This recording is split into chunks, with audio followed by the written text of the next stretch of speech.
Hello and welcome to the Leading People podcast. I'm really pleased to be joined today by Tosh Pulpatier. Hi, Tosh. All right, Mita, how you doing? Really well. Thanks for coming on board.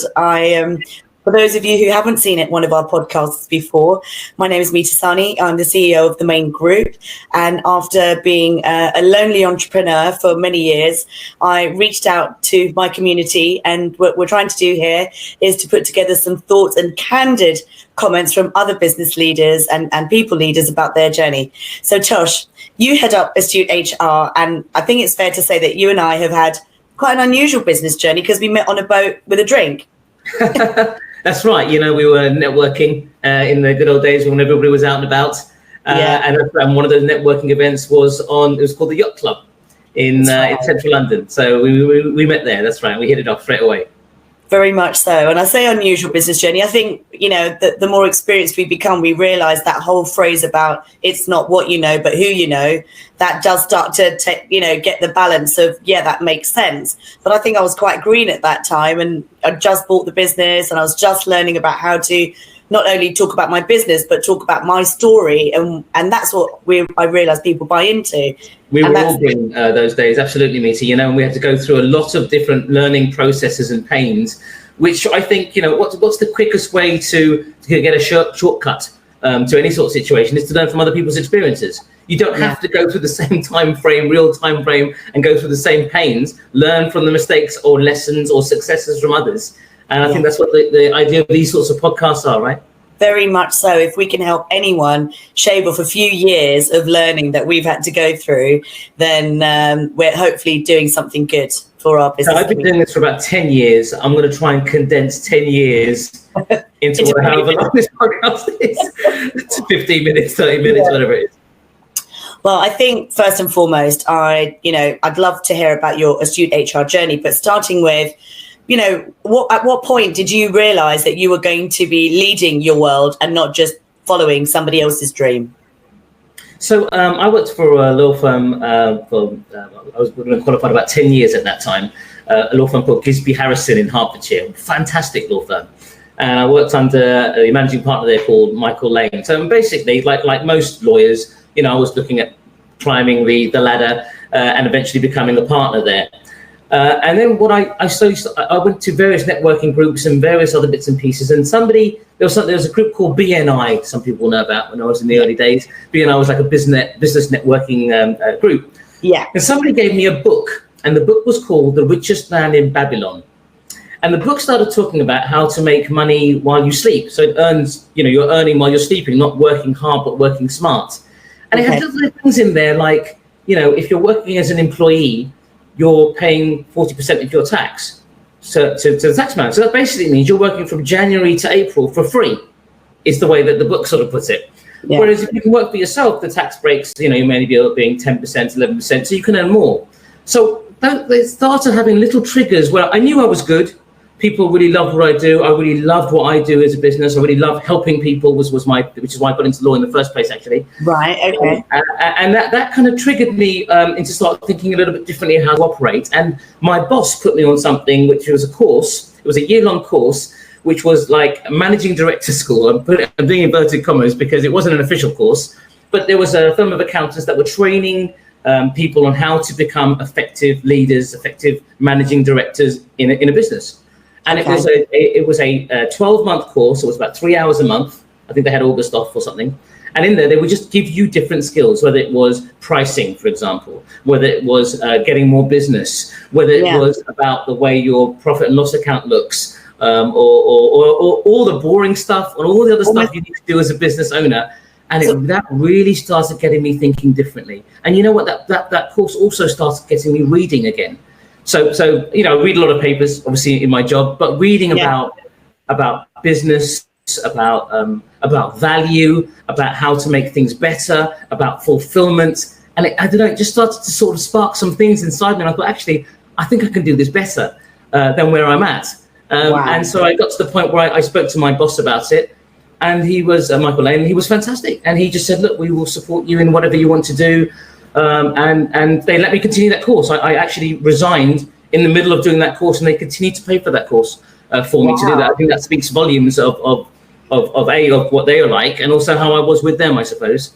Absolutely. And that's what started it. Relationships. It starts with being able to build strong relationships. That's amazing. I've known you for that many years and I didn't know that. So that's what these podcasts are really about, is bringing out those moments, that kind of realization, because for so many people that want to start their own journey, they don't always have the confidence to do so.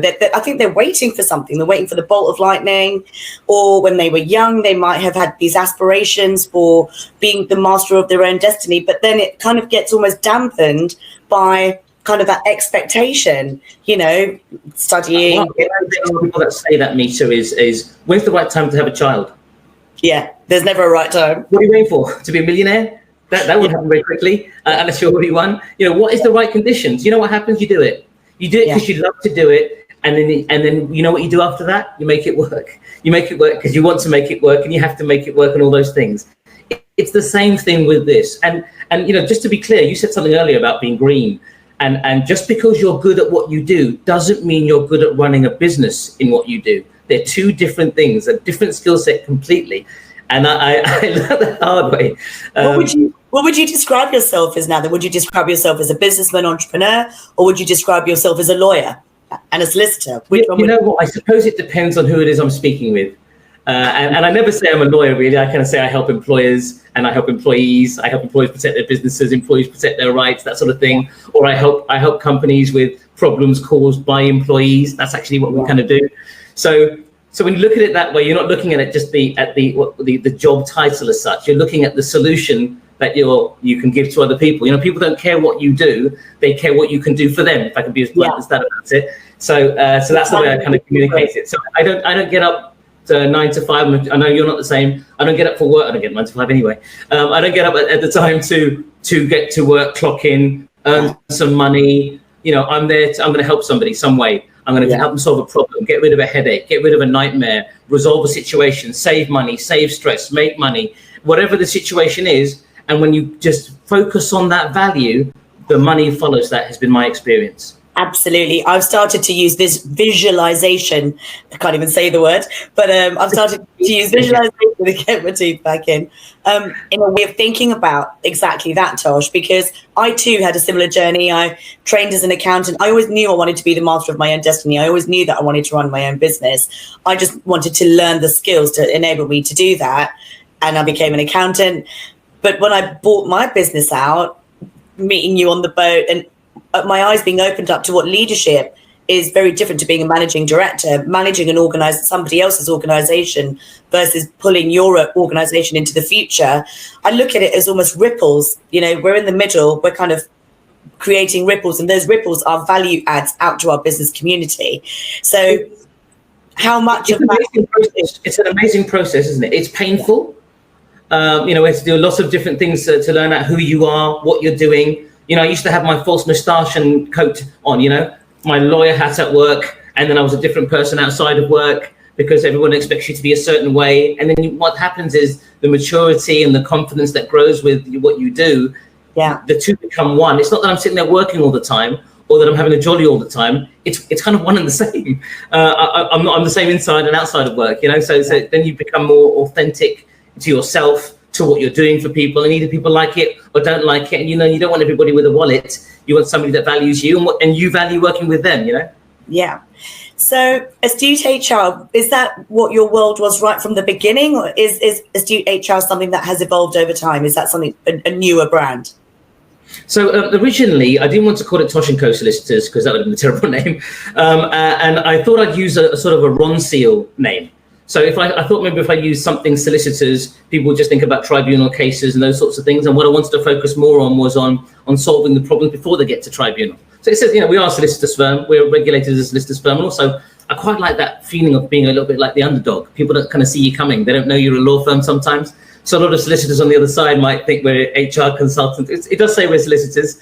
And then they talk to you in a certain way, but actually they don't see you kind of coming. And I quite like that. It's a little bit like Columbo, Peter Falk. Yeah. Suddenly comes out of nowhere, there's one thing bothering me, and then he kind of solves it. So I quite liked that at the start, but actually we're going through a rebranding at the moment. So Astute HR is going to become Astute Law soon, because we are absolutely focused on the entire. I think we've got a bit of a reputation now after 10 years, and people know who we are. So we're doing that going forward. But one of the main things I saw, Mita, was that I could see a gap in the market in the sense that, lawyers, accountants, all those types of people, they charge for their time by the hour, don't they? Which means you're paying for time, you're not paying for value, you're not paying for outcomes. So the more rubbish a lawyer is, the longer they take, the more it costs in theory, I suppose, right? So the model that we used was fixed price. I just sat there and I did, when I started the business, and I did two things. The first thing I did was I Googled the top 10 things people hate about lawyers. Oh, brilliant. I love that. You know what they hate, you just address those things before they even bring them up. So, and actually price wasn't up there. It was a little bit things like, don't use legal jargon, just use clear language. Don't be an arse, if you pardon my language. Care about what the job is and what the people are. Understand what it is. Don't make it all about the money. As I say, when the value's there, the money follows. Yeah. And so I thought, what would I want if I was a client? And I said I would want a fixed price quote. So that's what we do. We do fixed price quotes. We agree those quotes with clients up front. They pay up front because it's an agreed outcome. And then get on with it. And then we don't have to care about a clock. And it doesn't matter whether it takes 1 hour or 10,000 hours. It's based on an agreed outcome. And the way we do that is a little bit like a builder giving a quote for a kitchen. So I get them to send me all the information, and then I give them a quiz. There's no menu of prices. We look at each situation and we say, right, to solve your case or to get you a deal, it's this amount. And then people have that certainty of cost, certainty of delivery, and it's a promise. I'm not saying I promise you'll win. I'll promise that we'll either get you a settlement or I'll get you ready for tribunal, for example. Right. So I use old language like when we were kids, I make a promise to you and then I keep that promise. I just think that's really brave. I mean, to take your industry, everything you've learned, to turn it into a value offering rather than the hours that somebody will put into, for success. And how has that worked for you? Do you feel that has helped you stand out in the sea of firms that are doing it differently? I think it's had its ups and downs with it. So certainly in terms of the value add, that's great. Sometimes because there's no clock, perhaps clients might abuse it sometimes. But you know what? I do that with a smile on my face still. The deal's the deal. And it's down to us to be able to manage the client's expectations, how you handle those sorts of things. Yeah. Also, it's very interesting because the first thing a lot of people ask a lawyer is, what's your hourly rate? Which means you're looking at the cost of everything and the value of nothing. And most lawyers, they value their own selves based on an hourly rate, not on successes, not on what we did, how many people we helped, what kind of help we've given to people. So by changing that mindset, I think people understand that. And I know that they understand it because all I did was sit on the other side of the desk as if I was the client. What would I want? And I didn't say, what did I want? What would I love? What would I really love? And be comfortable with this person. And that became more and more relevant as the firm developed, when we became more of a virtual law firm, which I'm going to talk to you about in a moment.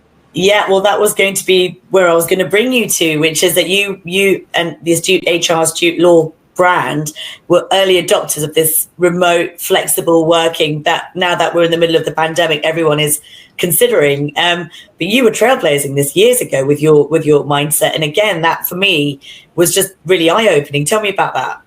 So we started in April 2011, right? So it's nearly 10 years. It's going to be 10 years next year. And I set up the offices in central London because I wanted to be the city lawyer. I could have set it up in, I don't know, wherever else, anywhere, Bradford or something. I don't know why that came into my head. And then you would charge a Bradford price or whatever else it is, or an Essex firm or some firm where out in the sticks. And there'll be different prices. So we wanted to... Yeah, we want not just, it's what I learned. One of the biggest things I learned in this process for the last 10 years is the impact of effective communication. And I'd like to talk to you a little bit more about that in a moment. So communication isn't just what you're saying, it's about the perception of you as well. Yeah. So one of the things I came across was this concept of the halo effect. The halo effect is having all the things around you right, so everybody thinks you're that person, and then you just have to deliver as that person. So you know what that means as a solicitor, doesn't it? It means wear a suit that looks nice, as silly as that sounds. Wear one that's cut, not one off that looks all sloppy or whatever else. Look smart, look sharp. Have your business cards right, have your stationery right, have your website looking right, as the correct brochure is the front. The way you answer the phone. Things like that, yeah. Even just like answering the phone, how you are, how helpful you are, even when they become nothing. You are telling, I talk to every single client, whether they're a prospective client or not, as if I'm about to work with them for the next 10 years. So when you operate in that way, even if it's just like a nonsense case or nothing, you behave differently. So all these different things, and in central London is where we were, so that we were the city lawyers. I wanted to start that way, and that's the way that we went off. Because people obviously also attach a different value with being associated with, we were right in Chancery Lane in the centre of London, physically there. Yeah. And what I realised was we were paying for expensive offices, and we're not some high street operation where lots of people were coming off the street. Yeah. A lot of things were through recommendations, through networking events, which we did a lot of. I think from the very beginning, Amita, I didn't steal any clients from my old firm. I didn't operate that way. As I said, I didn't leave under some sort of dark cloud. My old firm, Gisby Harrison, were really good to me. So I had to get a phone and then start making it ring. And how do you do that? You go out and you start networking. So I was away from home a lot in the first few years. And I was doing networking events in the morning, lunchtime, evening, starting to build a reputation over the course of time. And you know what? You have to make sacrifices. You can't have it all. I'm not sure you can ever have it all, but you always have to make some sacrifice or some choice depending on what it is that's important to you. So I made some choices, and which is why we are where we are now. Yeah. So communication was the key thing. I will get back to the virtual thing in a minute. Oh, no. It's a journey to that point, which I like. Correct. So one of the things I came across, and I always talk to you about this book. I think I'm not getting a commission, I promise you. Was The Jelly Effect by Andy Bounds. Yeah, I loved it. It's just such a simple book about communicating and how you get business in different situations, one-to-one, group situations, seminars, over the phone, or whatever else it was. So I started to apply that a lot. I also did a comedy course. Sounds weird, doesn't it? So as a lawyer, about this, as a lawyer, what do we do? And what do you do when you're fighting for something? It's really easy to argue for somebody else. It's really easy to fight for somebody else. But when it's you, I'm a bit, even like this interview, it's like, oh gosh, Mitch's going to talk about me. Nobody cares about me. Why do they want to listen to me? So because, and it's just being able to communicate effectively. So if you think about what comedy course is comedy means you've got to connect with your audience. And also, you've got to be able to think in the moment. If somebody heckles you or says something, you've got to be able to respond. Yeah. And I did this thing, and I ended up in Dirty Dick's pub in Liverpool Street, which is a pub, not another kind of establishment, despite the name. And then about actually know the place. Yeah, the place. It's a pub. Right up to the station, right? And in front of about 100 people, and it was the trainer was a gentleman called Tim Dingle, and we did this comedy sketch, and it was rude. I could never repeat it to anybody. I have got it on film somewhere. I'll show it to you sometime. I'd love to see it. And the skill of sitting in the moment and being able to think in the moment and bring humor to a serious situation, because we're dealing with stressful situations, really connected with clients. And I brought that into my job and into my work. And it became started for the training program for my lawyers as well.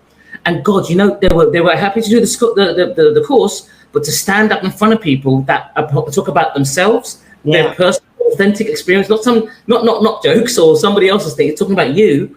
It was quite scary. But gosh, the confidence that you got when you broke through that after that was amazing. So what I realised being in Chancery Lane was there was no point having these overheads. I wasn't meeting clients; they weren't coming into the actual office. So I changed the setup and I started to work remotely. So I worked from home. I had like a cabin built in the back garden, and I had my staff come in there. So we had all of our staff sitting in there. Amazing. We kept a virtual office in Chancery Lane.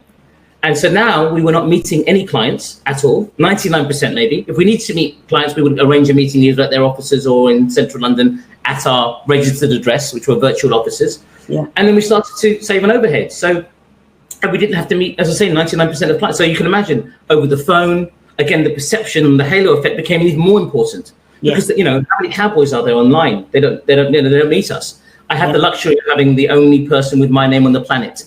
Surprise, surprise. So when I used to say to Shara Porpatier, Google me, and then they would find out, whatever's out there, good or great about me. Anyone post. So then we took it to another level, Mita, which was as we realised that we didn't need to meet clients. The issue was getting business in, which I used to do a lot of networking. Yeah. Then I started to do less networking, and we started to do more things like Google campaigns and referrals. We had a process with clients, do a great job. If we do something that's wow for you, not just okay, if we do something you think is amazing, introduce us to 2 or 3 other people. Yeah. Maybe 3 too much, 1's too little, at least 2 clients, suppliers. So we'd educate people how to grow, to recommend us. And we started to grow like that. And I'd always dreamed of going to Sri Lanka, in fact, and living in Sri Lanka. I thought, maybe when I retire, or something like that. And that managing director school that I referred to at the beginning talked about, don't wait until the end of your life to enjoy it. Why don't you have a series of mini retirements along the way? Love it. And I just love that concept. So we moved to Sri Lanka 4 years ago. I picked up my wife and my kids over there. I checked out the online internet connections and other various difficulties that might be in terms of operating. And I've been working remotely from Sri Lanka for the last 4 years. And I come to the UK every 3 or 4 months. My staff are in the UK. They are physically here, there. And I come every 3 or 4 months. My parents live there as well, in fact, in the UK. So I see them too. And then I see my clients. But I don't not often talk about it unless people ask, but we never meet them anyway. So as long as we can deliver, and that's the promise that's still there, well, that's what counts. And so we've managed to maintain it in that way. And if the clients need me, I just catch a flight and come back. It just so happens, Meet, as you know, that in March I got stuck in the UK because of the travel ban. So right now, in fact, I'm back in Sri Lanka and I'm in an isolation centre. Again, we're resourceful people, aren't we? We just make it work. For anybody in the outside world, they won't see any difference. And we love what we do, so we're going to make it work. So that's how we're operating. I have to say, just hearing that, what I pick up from that is that confidence is key, self-belief, and empowering that into your people, whether you use books or tools, exercises, team days out, but just all of that, bringing people along on your journey and putting yourself at the forefront of willing to take all the challenge, putting yourself through it so your people will aspire to do it with you and alongside you. I think you had to get that right before you took this bold step of taking yourself to Sri Lanka, because that's amazing. Your team have, they've got a boss that lives, forget, working. People worry about bosses. Some old school bosses worry about working from home because they don't think their people are going to do what needs to be done at work. But actually, you've demonstrated that you get the right people on board first, the culturally aligned with the same vision for what success looks like for themselves and the organization. And after that, you empower them. And once they're empowered, not only are they going to do what you tell them, they're going to do over and above what you tell them, and they're going to drive your world. And that's so powerful. That's amazing. And I've said to them things like to take a holiday, but not take a holiday. Come and visit in Sri Lanka. They can go, we work UK hours in Sri Lanka, so it's seamless for my clients. They don't have any difference. It doesn't matter what the time difference is. I try not to tell them, in fact, because they start to think, is it too late for you? Or is it too early? Well, it's not about me. It's about you. So don't worry about any of those sorts of things. Yeah. But my guys, we, what you said there was really important, which is another thing that I learned, is you recruit on attitude. You don't recruit on just ability. Because ability you can teach. Attitude you really can't teach. And what the attitude I've established is the right one that fits. It's almost like a tribe. It's almost like an exclusive club. I don't mean like some sort of club where you just everybody's welcome, but you have to pass certain criteria to get in. Yeah. And being part of that tribe means we've got each other's back, and there's no blame culture. Look, people make mistakes; they're human. But it's up to us as owners to put things in place to make sure that those things don't happen, or there are workarounds or solutions to make sure that they feel in a safe environment to be able to then make things work. I've seen law firms where, lawyers have made mistakes and then they try to hide it because it's to get them to lose their job and all that stuff. That is not the way anything should operate. I'm going to ask you a question, which, because this podcast is all about being candid. We're talking about our journeys. We're hearing your success story, and you have taken that, and you're evolving it. You work remotely. You work from another country. All of that is so, from somebody from the outside looking in, all it looks like is magic, stars, shining lights. But there's a downside and a challenge to every journey. Can you tell me about a moment of doubt or a moment of challenge, and how you dealt with that? The whole process, Mita, this analogy. It's like an iceberg, isn't it? Tip of the iceberg, everyone knows that phrase. Tip of the iceberg means look what's underneath. There's a whole load of stuff that makes you look successful, or that makes you a success in that thing. Yeah. And it never ends. You know what happiness is? It's progress. You never get to the pinnacle, you never get to the top, you go into the next thing, and then you change and then you evolve. What happens when we get old and we retire one day? I've seen that, with my folks and so forth. Then they change. There's a new part of their chapter, they find something else to do. Yeah. So your question was, what were the defining things that were challenges? Is that the question? Yeah, I was asking you to maybe think of one or, a challenge that helped you define your journey. Did it make you shift course? Did it make you do something different? Because that is the real challenge. When we're winning, it's easy. But when we fall on our knees, it's how we pick ourselves up that's important. So I'd love to hear your story on that. I think there's a number of things that are very key. So number one is the willingness to make sacrifices, and make sacrifices for whatever that longer term goal or objective you're trying to make. And the sacrifice for me, maybe to the dismay of my family sometimes, which is the downside of it, is I'll do whatever it takes to make it work. And that has sometimes meant long times away. I mean, with the current pandemic situation, I've been away from my family for about 4 months. It's like having a dad in the Navy or something. But I didn't look at it like that. I looked at it like a chapter. And we haven't finished looking at the book yet. The book's going to be finished when I get out of here, I suppose, and I see my wife and kids again. But sacrifices. And the sacrifices are not just your own. They're your family's as well. They've got to do without you there. Your kids have got to do without you. There was one point where I used to say goodnight to my children over Skype, being in the same country, because I got up too early before they would get up, maybe 4 or 5 o'clock, go to a networking event, come back 7, 8, 9 o'clock. When you're at the beginning, you've got to just hunt. And you are going out there and you're trying to learn new skills, and you are finding, you are reading and you are learning and you're picking up all these different things to really make it work. It's taken a long time to get to where we are, and we're still not finished. So I think the number one thing is you've got to be prepared to do what it takes. How badly do you want it?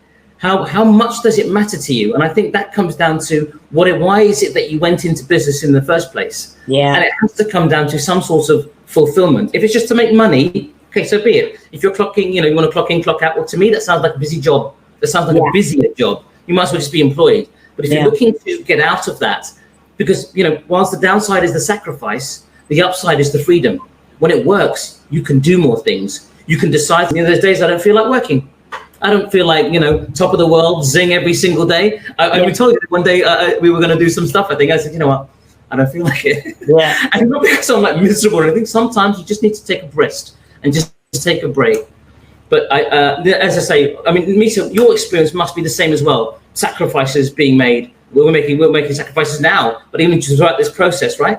Yeah, no, I'm one of the things that I believe, you talked about you can't have it all. I reframe that. I say you can have it all, but at different times. So you will have to make sacrifices along the way, that you can't have all 3 balls in. I talk about a triangle, and I talk about this because I've read about it. They talk about it in MBA courses. I haven't done an MBA, and I'm hoping our little podcast series can become a mini MBA for a lot of people from other business leaders and success stories and the challenges. But it's when you spend a third of your time on yourself, and what you spoke about, the reading, and then you work out, and your fitness and your mental and physical well-being is really key. Third of your time on your family, and then a third of your time on your career and your business. But in any 24 hours or in any 6 months or in anything like that, that's not going to happen. But over a period of time, and you spoke about mini retirements, you can readdress that balance. So it's understanding that, it ebbs and flows, but you have to try to feed yourself, your family time and your career to be able to do this for the long haul. Because that, I think, is one really important thing. It's not short, sharp bursts. This is a marathon, and you've got to have endurance inbuilt in your. I never thought on this Mita, and it came to a point where I started to diarize time for my family. I had to put the time in to make it happen. As odd as that sounds, because you know what, your kids will not grow up saying, "Wow, I'm so glad my father worked all those hours.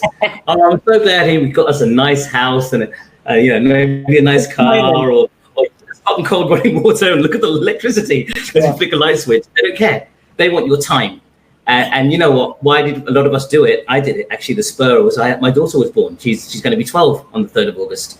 And I wanted to do something. When you have children, you think outside of yourself and beyond yourself, and you're just nothing. And so you work really hard to really make sure you can give the best that they can have, and maybe the things you didn't have, or whatever else it is, right? It is not the right way. It isn't. I'm not. When I say sacrifices and doing what it takes, you do what it takes. Yeah. But don't get the balance. Exactly right. There's so many different priorities. You take time for your parents, take time for your kids, take time for your wife or husband, take time for your friends. So social activities. You sitting there just work. Well, that's great when you're old and retired, and then all your friends aren't there anymore because they've all been standing out together and you've been just working. So just get the right balance. What do you want out of life? Yeah, that's why going to say is that freedom. I'm talking over you because I'm so excited about what you said. We're both chatters, aren't we? Yeah, no, I was just going to say I'm really going to take your statement about the, many mini retirements. I think that is key. I think what you've said about, I just think your confidence, your braveness.